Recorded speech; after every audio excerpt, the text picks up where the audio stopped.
오늘 이 본문을 보시면 언뜻 보기에 이스라엘과 유다 왕들의 이제 아주 평범한 역사적 기록 정도로 이제 보입니다. 이런 정도의 내용은 우리가 성경에서 정말 여러 군데에서 계속 봤었던 내용이니까요. 북이스라엘 왕 요아스가 행한 일, 그리고 요아스가 죽은 거, 그다음 그의 아들 여로보암 2세가 왕이 된 거, 특별히 그가 비참하게 암살을 당하고 그의 아들 아사랴 이제 우시아입니다. 자주 나오는 이름인데 아사랴가 16세의 나이에 왕이 돼서 엘랏이라는 항구 도시를 건축하고 그래서 유다에 복귀시킨 거 이런 내용들이 오늘 본문에 쭉 나옵니다. 이 내용들이 아주 짧고 겨우 6, 7 구절밖에 안 되니까 아주 짧고 간단한 역사적 서술일 뿐이지만 사실 그 이면에는 하나님을 왕으로 모시지 않은 인간이 보여주는 그 영적 타락이 그 이면에 있습니다. 본문이 되는 시대에는 겉으로는 번영의 기틀을 마련하던 시기였습니다. 제가 광고를 하나 빼먹어가지고 광고하면 오전 선생님이 시험에 합격해가지고 제가 다른 광고는 안 하려고 그랬는데 이제 오강 도사님이 아마 가을 노회니까 10월부터는 오강 도사님이 되실 겁니다. 미리 그 호칭을 오강 도사님으로 잘 이렇게 하셔야. 자, 그렇습니다. 어쨌든 본문의 배경이 되는 시대는 겉으로는 이제 번영의 기틀을 마련하던 시대였습니다. 북이스라엘의 여로보암 2세가 역사상 가장 강력한 영토 확장을 이루기 직전이었고 남유다 역시 에돔을 이제 증벌하고 엘랏을 재건하고 상업적, 군사적 요충지를 확보해가고 있었습니다. 겉으로 보기에는 그럴듯해 보이는 일들이죠. 뭐가 잘 됐다, 좋다, 커간다. 한국 교회 안에도 사람이 늘어나고 교회를 막 짓고 그러면 부흥 이런 말을 이제 쓰는 것과 마찬가지로 잘 나간다, 보기 좋다. 근데 사실 성경은 아주 잘 나가던 그들의 영적 실상이 아주 비참했다는 걸 우리에게 보여주는 게 이제 오늘 본문입니다. 남유다의 왕 아마샤는 에돔과의 전쟁에서 승리한 후에 교만에 빠집니다. 하여튼 사람이 잘 되면 교만해집니다. 어쩔 수 없는 병 같아요. 잘 되니까 승리하니까 교만에 빠져가지고 북이스라엘에게 무모한 전쟁을 걸었다가 대패합니다. 그리고 그 결과 예루살렘 성벽이 무너지고 성전의 보물들을 약탈당하는 수치를 이제 겪게 됩니다. 그리고 오늘 본문이 보여주는 것처럼 결국 백성들의 반역에 밀려서 라기스로 도망을 치는데 거기도 사람을 보내가지고 이제 죽이죠. 비참하게 암살을 당합니다. 이런 거는 이제 연약함 그 자체입니다. 근데 우리는 이런 기록들을 통해서 인간 진짜 연약하다, 혹은 그 사람이 못났다 이렇게 생각하는 건 사실은 꼭 필요 없는 해석입니다. 왜냐하면 인간은 누구나 다 연약하기 때문에 그 중에 또 한 사람을 들어서 그가 이렇게 연약했다를 보여줄 필요가 사실 굳이 없습니다. 이런 왕들의 이런 모습들이 지금 시대에도 얼마든지 있고 우리 속에도 비슷한 모습들이 사실 너무나 많은 게 사실이고 현실이기 때문입니다. 중요한 건 우리 연약함이 아니라 오히려 완전히 무너진 것 같은 역사와 우리의 못남 그리고 우리 부족함과 모자른 우리 모든 연약함 한가운데에서도 우리는 그럼에도 하나님은 누구신가를 생각해야 된다는 것입니다. 그게 성경이 우리에게 계속 말씀하시는 거면 성경은 사실 간단합니다.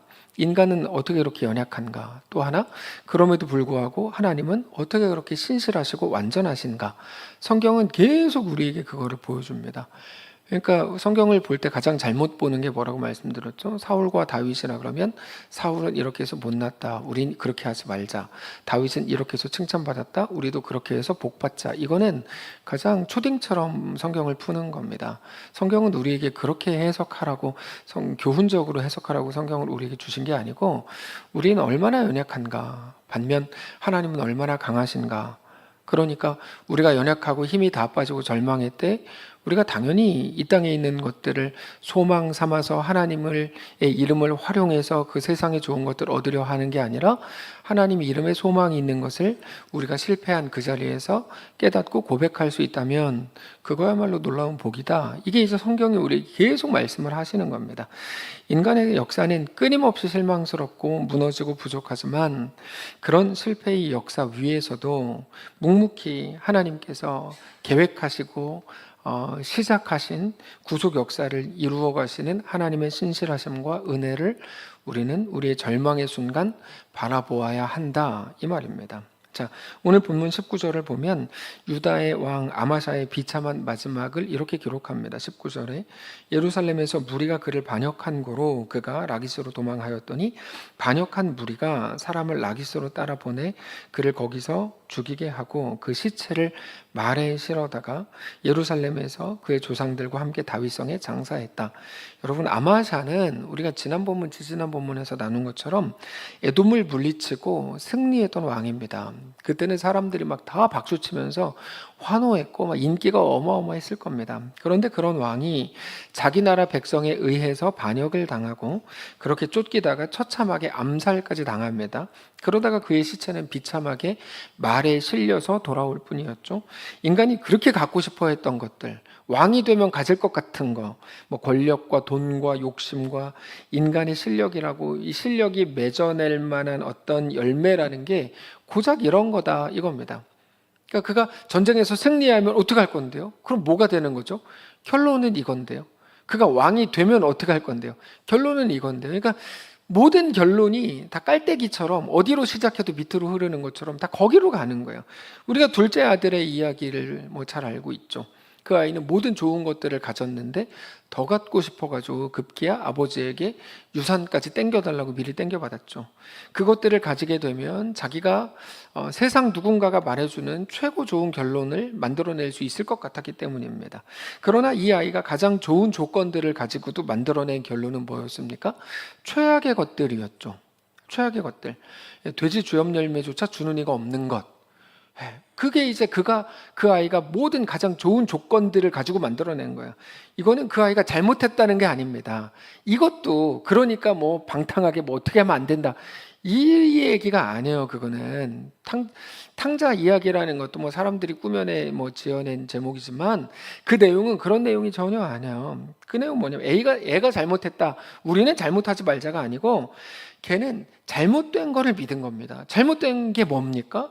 좋은 조건을 가지면 좋은 결론을 만들 수 있어. 이게 그 아이가 가진 잘못된 그 믿음이었습니다. 우리가 다 가지고 있는 거죠.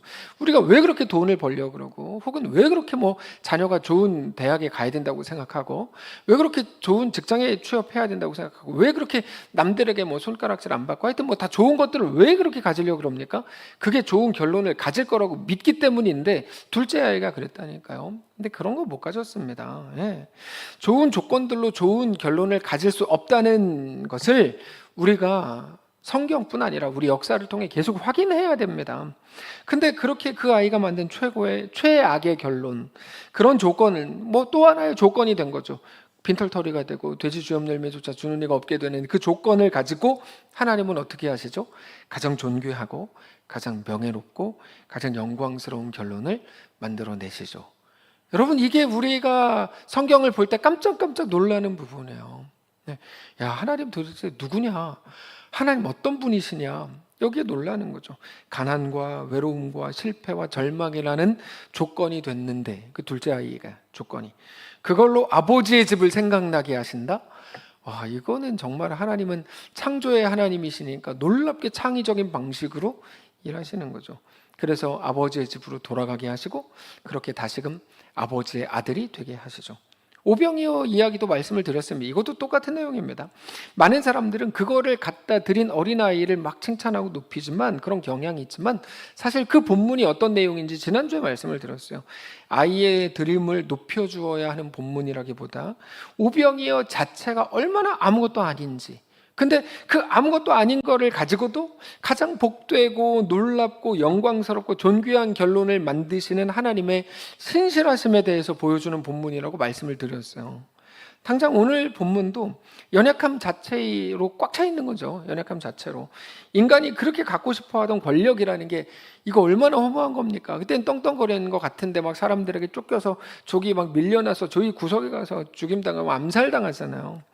그 권력을 통해 가지게 된 것들이 여러분 얼마나 많았겠습니까? 뭐 돈과 칭찬과 명예와 자랑과 부러움과, 특별히 사람들 막 부러움 많이 받고 싶어 하고 자랑거리 만들고 싶어 하잖아요. 안 달랐는데 그런 것들을 다 가졌을 거야. 사람들은 그래서 그런 것들을 갖고 싶어 하는 겁니다. 그게 성공인 줄 알았기 때문이죠.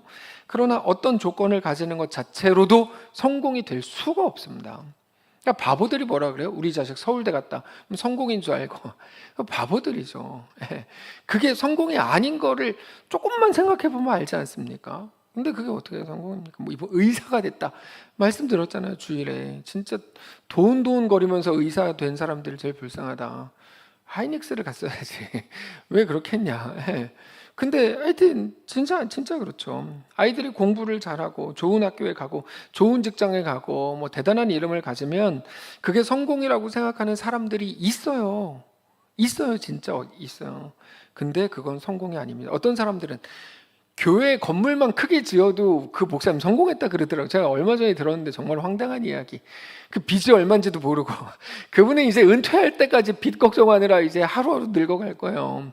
근데 교회 건물 좀 크게 졌다고 막 성공을. 전 그러니까 왜 그런지를 모르겠어요. 알아요. 왜 그러는지. 세상이 그러니까 그런 거죠. 근데 그거는 성공이 아니고 여러분 정확히 말하면 하나의 조건을 가졌을 뿐입니다. 그런데 어떤 조건도 그 자체로 우리를 만족시킬 수 없고 우리 인생을 성공으로 끌고 갈 수가 없습니다. 둘째 아이가 가졌던 수많은 조건들 중에 겨우 하나를 가졌을 뿐입니다. 둘째 아들은 다 가졌는데도 또 온전한 성공으로 갈 수 없었다니까요. 그걸로 그들의 인생을 성공으로 완성해 가는 건 전혀 다른 문제입니다. 조건은 결론이 될 수가 없습니다. 조건은 결론이 될 수가 없습니다. 심지어 결론을 만들 가능성도 되지 못합니다. 조건은. 그러면 뭘까? 우리는 이 모든 것들을 압도하시는 하나님의 성품을 봐야 됩니다. 인간의 끊임없는 실패와 반역 속에서도 하나님 자신의 언약을 결코 포기하지 않으시는 우리의 하나님을, 우리는 신실하신 하나님을 기억해야 됩니다. 하나님이 다윗에게 이미 약속하신 내용이 있었거든요. 다윗은 옛날 왕이죠. 오늘 본문에 비하면. 근데 사무엘하 7장 16절에 이렇게 돼 있어요. 너의 집과 너의 나라가 내 앞에서 영원히 보존되고 너의 왕위가 영원히 견고하리라 하셨다 하라. 이른바 다윗 언약을 다윗 그 왕가에 주셨습니다. 이거는 뭐 네가 이렇게 하면 내가 복 줄게, 이렇게 하면 벌 줄게, 이런 조건이라기보다 하나님이 아브라함과 맺으신 언약과 거의 같은 겁니다. 아브라함과 맺으신 언약은 뭡니까? 나는 너희의 하나님이 되고 너희는 내 백성이 되리라. 사람들이 말하는 조건과 보상이라는 원리와는 다른 거고, 이게 정확히 말하면 하나님의 선언입니다. 선언. 언약은 상호 간에 맺는 건데 하나님이 우리에게 주신 것은 사실 선언에 가깝습니다. 이런 말입니다. 두고 봐라. 너희의 연약함에도 너희는 연약할 거다. 근데 너희의 연약함에도 불구하고 너희는 내 백성이 될 거다. 왜? 내가 그렇게 만들 거니까. 나는 너희의 하나님이니까. 그게 하나님이 인간과 맺으신 언약이에요. 네. 다시 읽어드리면 두고 봐라. 너희는 연약하겠지만 너희 연약함에도 불구하고 너희는 내 백성이 될 거다. 완성될 거다. 왜? 내가 그렇게 할 거니까. 나는 너희의 하나님이니까.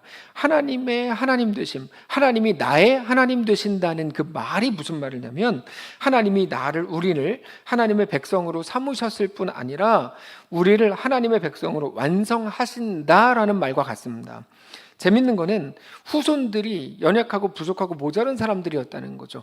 다윗은 뭐 하나님께 사랑받았어요. 근데 후손들이 못났다는 거예요. 그 아들 솔로몬 때부터 하여튼 엄청나게 무식하고 못났습니다. 근데 만약 그렇지 않았다면, 그들이 신실했다면 얼마나 좋았을까. 그러면 그들은 그런 무지막지한 삶을 살지는 않았겠죠. 근데 역사라는 것에서 가정은 어리석은 겁니다. 역사에 만약이라는 건 없죠. 왜냐하면 이미 일어났던 일이니까. 그들은 이미 연약했고 부족했고 패역했고 그 결과 그들이 만든 최악의 결과들을 가지고 살아야만 했습니다. 그게 오늘 본문이죠. 근데 그때도 하나님은 신실하셨다. 그게 오늘 본문이에요. 만약에 세상의 기준으로 하나님이 그들을 대하셨다면 유다 왕조는 아마샤 시대 아니 그것보다 훨씬 이전에 아하스나 아달랴 때 진작에 끊어졌어야 됩니다. 유다 왕들은 교만해서 이웃 형제 나라들을 치다가 나라를 막 망쳐놓기도 하고, 백성들은 오늘 본문에서도 왕을 신뢰하지 못하고 반역을 일으키고 막 난리가 나잖아요. 그런 상황에서도 우리 하나님은 다윗에게 약속하신 언약을 신실하게 지키셨다. 21절입니다. 여러분 오늘 본문에서 제일 핵심은 21절입니다. 유다 온 백성이 아사랴를 그의 아버지 아마샤를 대신하여 왕으로 삼으니 그때 그의 나이가 16세라. 자, 백성들은 아마샤를 죽입니다. 그러나 그 왕위를 다윗의 혈통이 아닌 다른 혁명가에게 넘기지는 못했습니다. 보통 왕을 죽이면 왕을 죽인 사람이 왕이 됩니다. 보통은 그러려고 왕을 죽이니까요. 근데 희한하게 오늘 본문에서는 그렇게 되지가 않았고, 어찌된 일인지 백성들이 이제 우시아를 왕으로 세웁니다. 16세. 온 백성의 마음을 모았겠죠. 그리고 다윗의 자손인 아사랴, 이 우시아를 왕으로 추대합니다. 어떻게 된 걸까? 백성들이 진짜 의로웠기 때문인가? 아닙니다. 백성들이 하나님의 뜻을 행하기 위해서 그렇게 한 건가? 그렇지 않습니다. 이거는 백성들의 지혜가 아닙니다. 오직 하나님의 붙드심과 이끄심입니다. 다윗과의 언약을 기억하신 거죠. 인간의 악함과 혼란 속에서도 다윗의 등불을 끄지 않겠다고 약속하신 하나님의 보이지 않는 손길이 이 역사를 붙들고 계셨기 때문이고, 그렇게 다윗의 후손으로 예수 그리스도가 태어나시는 거죠. 우리의 인생이 정확히 이것과 같다는 것을 우리는 알아야 됩니다. 우리가 예수 그리스도를 믿고 구원받은 하나님의 자녀가 된 건 우리의 신실함 때문이 아닙니다. 우리 실력 때문이 아니고 우리가 회개했기 때문도 아닙니다. 우리가 예수를 믿기로 결정했기 때문도 아닙니다. 희한하게 사람들은 다 자기 공로로 끌고 들어와요. 야, 너도 회개해. 그럼 이렇게 돼. 너도 이렇게 해봐. 다 자기가 잘한 거를 그런 식으로 자랑하는데, 여러분, 하나님과 인간의 관계는 사실 그런 관계가 아니에요.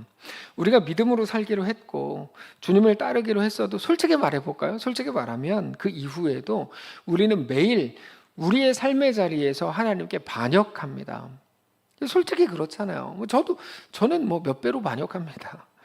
내 뜻대로 되지 않을 때 원망하고, 조금만 성공하면 아마샤처럼 막 금방 마음이 교만해집니다. 그리고 늘 억울하고 막 원망이 되고, 그게 우리들의 수준입니다. 우리 속에 있는 욕망이라는 우상을 섬기기에 우리는 늘 바쁩니다. 눈에 보이는 거를 늘 소망 찾아서 돌아다닙니다. 그분이 막 기도 10시간 한대요. 기도 10시간 뭐 했어요? 자기 소원만 막 10시간 동안 막 외친 거예요. 그러니까 로마서 8장대로 성령이 탄식하면서 너는 왜 맨날 그 기도하냐? 탄식하면서 우리를 위해 기도하시는 게 그것 때문이에요. 네. 그래서 우리의 매일의 삶은 영적 실패의 연속입니다. 그게 사실입니다. 그럼에도 불구하고 우리가 이렇게 하나님 앞에 엎드려서 예배하고 우리 자신을 쳐서 하나님의 백성이 되도록 복종시킬 수 있는 것, 하나님의 백성, 하나님의 자녀로 살아갈 수 있는 이유는 하나님의 신실하심이 우리의 신실하지 못함을 덮어버리시기 때문입니다. 사실 이 문장이 오늘 설교에서 제일 중요한 문장이에요.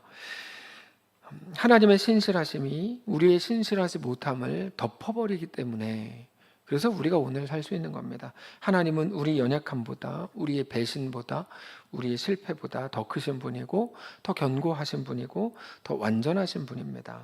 우리 하나님은 하나님의 백성인 우리를 절대로 포기하지 않으시고, 역사의 가장 어두운 구석, 오늘 본문과 같은 그런 곳에서도 하나님의 구원 계획을 신실하게 성취해 가십니다. 그래서 오늘 본문에 매우 독특한 승리의 흔적이 하나 나오는데 22절입니다. 22절 보시면 아마샤가 그의 조상들과 함께 잔 후에 아사랴가 엘랏을 건축하여 유다에 복귀시켰더라. 저게 왜? 라고 생각을 하시겠죠. 엘랏이 어디냐면 홍해 위쪽에 있는 북부 쪽 항구 도시인데 솔로몬 시대에 해상 무역의 중심지 역할을 했던 곳입니다. 근데 유다의 영적 타락과 함께 오랫동안 에돔의 손에 넘어갔어요. 이 엘랏이라는 게 그러니까 아주 상징성 있는 도시인데 이제 에돔에 넘어갔어요. 잃어버린 땅이 됐죠. 근데 아마샤가 비참하게 죽고 겨우 16살 어린 나이에 왕위에 오른 우시야, 그러니까 아사랴의 통치 초기에 이 엘랏을 다시 건축합니다. 그리고 유다에 복귀시킵니다. 그러니까 놀라운 회복과 번영의 상징이 되는 거죠. 이게 인간의 관점에서 보면 우시아 왕의 군사적 업적이 아니냐, 혹은 뭐 타이밍적으로 뭐 운이 좋았던 거 아니냐, 이렇게 생각을 할 수도 있겠지만, 그러나 구속사적 관점에서 보면 이 사건은 하나님의 자비와 은혜의 사건인 게 틀림없습니다.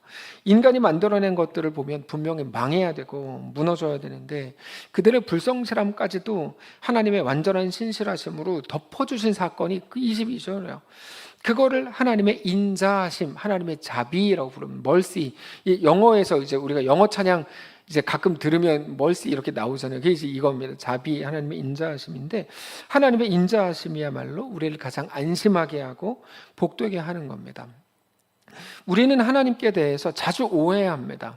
하나님이 마치 벌을 주고 징계하시는 거를 막 즐겨하신다고 생각해요. 그래서 조금만 이상한 일이 일어나면 내가 잘못해서 하나님이 벌 주시나 보다 막 이런다니까요. 제가 진짜 재밌는 얘기 얼마 전에 들었는데 은혜가 안 돼서 안 하겠어요. 근데 하여튼 막 그런다니까요. 네, 그래서 막 그래요. 네. 근데 가장 무서울 것 같은 오늘 본문에서조차 우리 하나님은 아사랴라는 어린 왕을 세우시고 잃어버렸던 땅 엘랏을 회복하게 하시는 걸 보여주세요.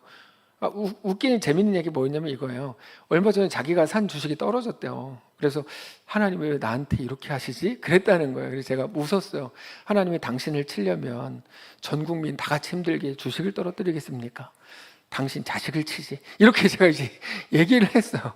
그러니까 우리가 되게 웃겨요. 조금만 이렇게 되면 막 하나님이 마치 징계를 막 우리한테 막 이렇게 그렇게 생각하시는 분들 많죠. 표정 보니까 이미 많네. 근데 하나님이 그렇게 역사하지 않는다니까요. 네, 그렇게 하지 않으세요. 하나님을 뭘로 보는 겁니까 도대체? 하나님께서 오늘 본문에서 어린 왕을 세우시고 잃어버렸던 땅 엘랏을 회복하게 하시는 걸 우리에게 보여주세요. 여러분, 이건 굉장히 중요한 어떤 사인이 되는 겁니다. 특별히 엘랏의 회복은 내가 너희를 심판하고 징계하지만 그게 너희를 버린 건 아니다 라는 것을 보여주는 사건입니다. 굉장히 중요합니다. 하나님은 결코 심판 그 자체를 즐기시는 분이 아닙니다. 다만 공의로우신 분입니다. 그래서 죄에 대해서 진노하시고 징계하시지만 그 진노 중에도 긍휼을 잊지 않는 놀라운 긍휼의 하나님이십니다. 이건 단지 남유다뿐 아니라 북이스라엘에게 대해서도 마찬가지였습니다. 읽지 않았지만 이 뒷부분 25절부터 보면 열왕기하 14장 25절 이하에 이렇게 돼 있어요. 이는 이스라엘의 하나님 여호와께서 그의 종 가드 헤멜 아미떼의 아들 선지자 요나를 통하여 하신 말씀과 같이 여로보암이 이스라엘 영토를 회복하되 하맛 어귀에서부터 아라바 바다까지 하였으니 이는 여호와께서 이스라엘의 고난이 심하여 매인자도 없고 노인자도 없고 이스라엘을 도울 자도 없음을 보셨고 여호와께서 또 이스라엘의 이름을 천하에서 없이 하겠다고도 아니하셨으므로 요아스의 아들 여로보암의 손에서 구원하셨기 때문이다. 이렇게 이제 말씀을 하세요. 우리가 엉망으로 살아도 상관없다는 말이 아닙니다. 그렇게 행한 일에 대해서 대가를 톡톡히 치를 겁니다. 엉망으로 살면 엉망으로 산 값을 치를 겁니다. 근데 그게 영원한 죽음은 아닙니다. 둘째 아들 생각해 보시면 됩니다. 엉망으로 살면 그가 그런 일들에 대한 결론을 맞이하게 될 겁니다. 그러나 그것을 압도하는 하나님의 은혜가 분명히 있을 겁니다. 우리 영혼과 우리의 영원을 결정하는 건 우리의 실력이 아니라는 걸 알아야 됩니다. 하나님의 완전하심과 하나님의 붙드심과 하나님의 주인 되심과 하나님의 아버지 되심과 하나님의 왕 되심이 우리의 영혼과 영혼을 이끌어 가실 겁니다. 우리가 연약하고 범죄하고 어리석게 넘어졌어도 그 한가운데에서도 여전히 우리를 붙드시고 우리를 살리시고 이끄시는 우리 아버지가 우리 하나님이라는 사실을 우리가 기억해야 된다 이 말입니다. 시편 37편 한번 찾아볼까요? 시편 37편. 우리가 다 외우실 수도 있는 구절이지만 그래도 시편 37편을 한번 찾아볼까요? 22절입니다. 시편 37편 22절에 위로가 되는 말씀이에요. 주의 복을 받은 자들은 땅을 차지하고 주의 저주를 받은 자들은 끊어지리로다. 여호와께서 사람의 걸음을 정하시고 그의 길을 기뻐하시나니 그는 넘어지나 아주 엎드러지지 아니함은 여호와께서 그의 손으로 붙드심이로라. 이렇게 말씀을 하세요. 우리의 대단한 상황이나 우리가 얻은 좋아 보이는 조건들이 우리에게 좋은 거를 주는 게 아닙니다. 그래서 뭐 하나님이 축복하셨어. 그럼 뭔데요? 대학에 합격했어. 뭐 사실 이런 식의 그 논리가 사실은 어리석은 겁니다. 만약에 그렇게 할 거면 하나님 축복하셨어. 왜요? 우리 아이가 대학에 떨어졌어. 이 말도 할 수 있어야 됩니다. 하나님이 누구신지를 우리는 알아야 됩니다. 오직 하나님의 자비와 은혜만이 우리를 오늘 숨쉬게 하고 가장 복되게 한다는 것을 믿으시기를 바랍니다. 그러니까 우리의 상황과 우리의 조건이 우리를 존귀하게 하지 못합니다. 오직 하나님의 자비와 은혜만이 우리를 숨쉬게 하고 우리를 영광스럽게 합니다. 네. 당장 오늘 본문에 나오는 왕들의 이름을 보면 요아스, 여로보암, 아마시아, 아사랴, 우시야 이런 왕들인데 그들은 한 나라의 주권을 가진 대단한 사람들이었지만 그 누구도 자기들이 가진 권력과 돈으로 백성들에게 진정한 평강과 안식을 주지를 못했습니다. 오히려 그들이 가진 자랑할 만한 것들로 어떻게 됐죠? 모든 백성들을 우상숭배로 멸망으로 이끌었을 뿐입니다. 그게 어떻게 복된 겁니까? 남유다의 아마샤는 처음에는 정직하게 행하는 것처럼 보였지만 결국에 교만에 덫에 걸려가지고 나라를 어지럽게 하고 신하들의 칼에 목숨을 잃었습니다. 여러분 왕이 된 그 조건이라는 게 어떻게 존귀한 거냐고 그럴 수가 없는 거죠. 아사랴 역시 초반에는 엘렛을 건축하고 막 우시아가 대단한 것처럼 뭐 정치 잘하는 것처럼 보였는데 조금만 나중에 보면 교만해집니다. 그래서 성전에서 직접 자기가 분양을 하려고 그러다 문득병 걸리거든요. 평생 격리돼서 삽니다. 이 사람이. 하나님은 왜 구약의 역사 속에서 이렇게 흠이 많고 무능하고 결국에는 무너지는 왕들의 모습을 하나하나 다 기록을 했을까? 왜 영웅들의 미담이면 좋은데 그게 아니고 실패로 가득한 부끄러운 연대기를 우리에게 보여주는 건가? 우리의 소망이 어디 있는지를 분명하게 밝히시려는 겁니다. 우리가 자꾸 착각하니까요. 자꾸 막 왕이 되겠다고 하고 뭐가 되겠다고 뭐를 갖겠다고 막 그러니까 그것만 있으면 다 된다고 착각하니까 하나님 말씀을 통해서 보여주시는 거예요. 여전히 세상에 좋은 것을 가지지 못한 것 때문에 우리 자신의 삶이 비참해진다고 생각하니까 우리 삶이 더 좋아지고 더 많이 가지게 되고 더 부러움을 많이 받는 삶이 되어야 된다고 그게 복이라고 착각하니까. 근데 그런 것들을 더 많이 가지게 되는 게 우리가 신자로 세워지는 삶이 아니라 그게 우리에게 소망이 되는 게 아니라 오직 하늘로부터 오실 완전하고 참된 왕 그 하나님의 자녀가 되고 예수 그리스도를 따르는 자가 되고 성령으로 충만한 사람이 되는 것만이 우리에게 유일한 소망이 된다는 것을 말씀하시기 위해서 오늘 본문과 같은 본문을 우리에게 막 주시는 거죠. 우리가 늘 소망해야 되는 건 여러분 이 땅에 속한 게 아닙니다.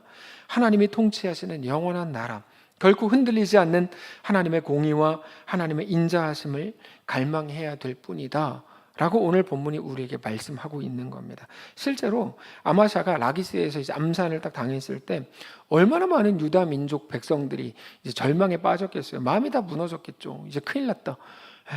심각한 두려움에 빠졌을지도 몰라요. 나라를 이끌던 왕이 허무하게 죽었을 때 당연하게 정치적 혼란과 두려움이 극에 달했겠죠.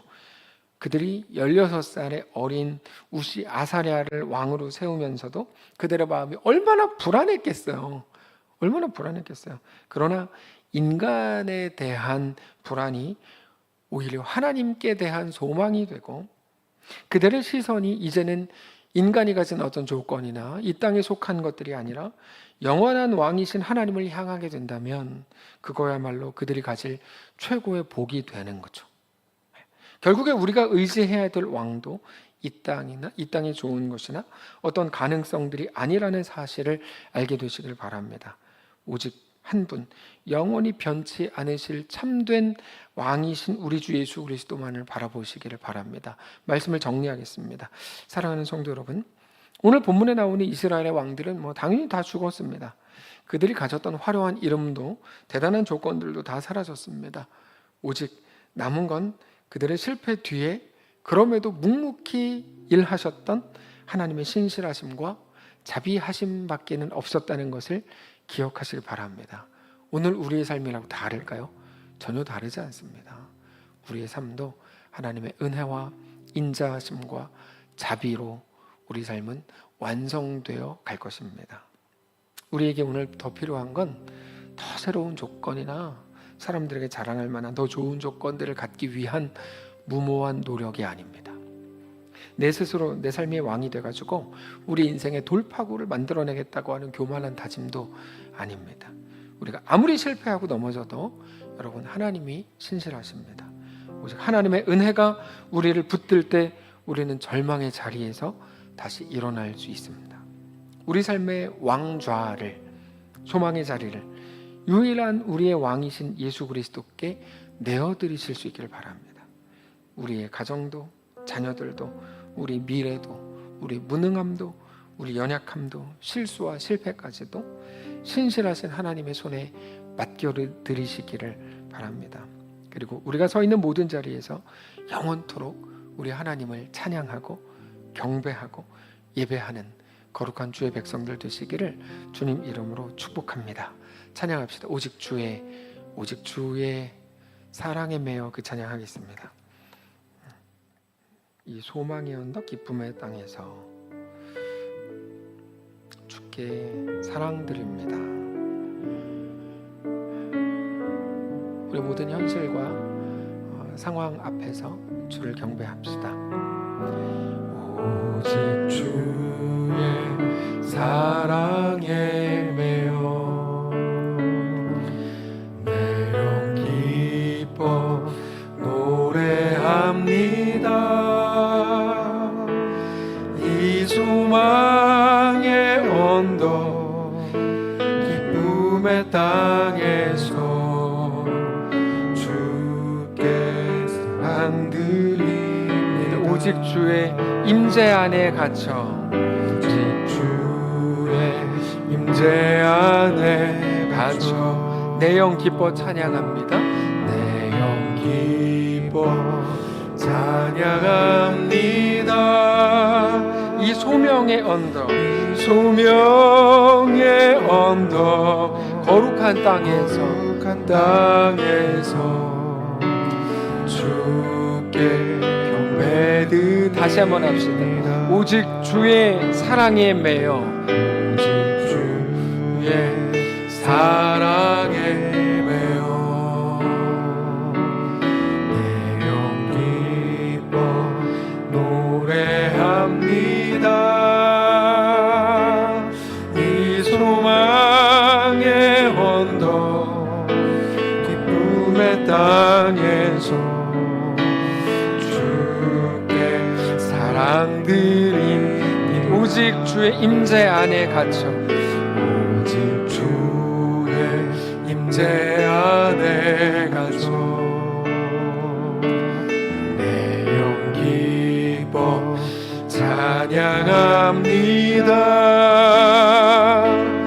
이 소명의 언덕 거룩한 땅에서 주께 사랑드립니다. 주께서 주신 모든 은혜 나는 말할 수 없네. 내 영혼 즐거이 주 따르렵니다. 주께 내 삶들이 주께서 주신 모든 은혜 주께서 주신 모든 은혜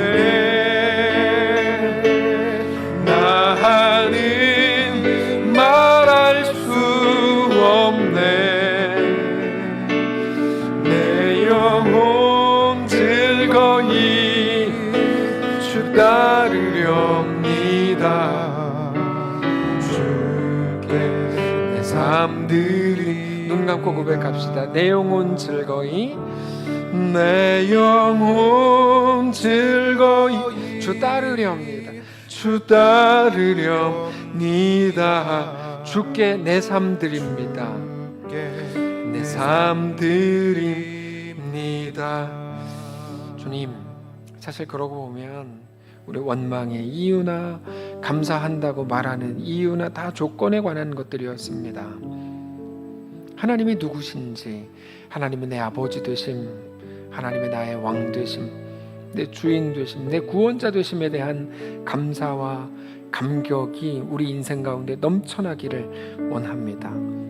여전히 연약하고 아프고 외롭고 원망스럽고 억울한 우리 인생 속에서도, 부끄러운 우리 인생 속에서도 주님 성령을 부으셔서 하나님을 보게 하시고 우리 신실하지 못함을 주의 신실하심으로 완벽히 덮어주시고, 그렇게 우리 모든 인생 속에 주님으로 인한 기쁨과 감사와 감격만 넘쳐나는 우리 모두의 삶이 되게 하여 주시옵소서.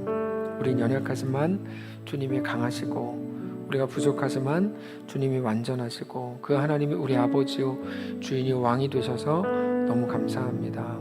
그 은혜로 우리가 살았습니다. 앞으로 펼쳐질 우리 모든 인생길 위에 한 번도 걸어본 적 없는 우리 앞에 있는 모든 길 위에서도 여전히 주님을 바라보고 주님을 경배하며 내 삶을 받아주십시오.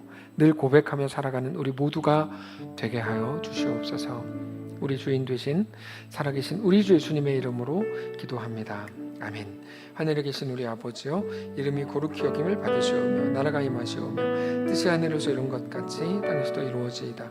오늘 우리에게 일용할 양식을 주시고 우리가 우리에게 죄진 자를 사하여 준 것 같이 우리 죄를 사하여 주시고 우리를 시험에 들게 하지 마시고 다만 악에서 구하시옵소서. 대개 나라와 권세와 영광이 아버지께 영원히 있사옵나이다. 아멘.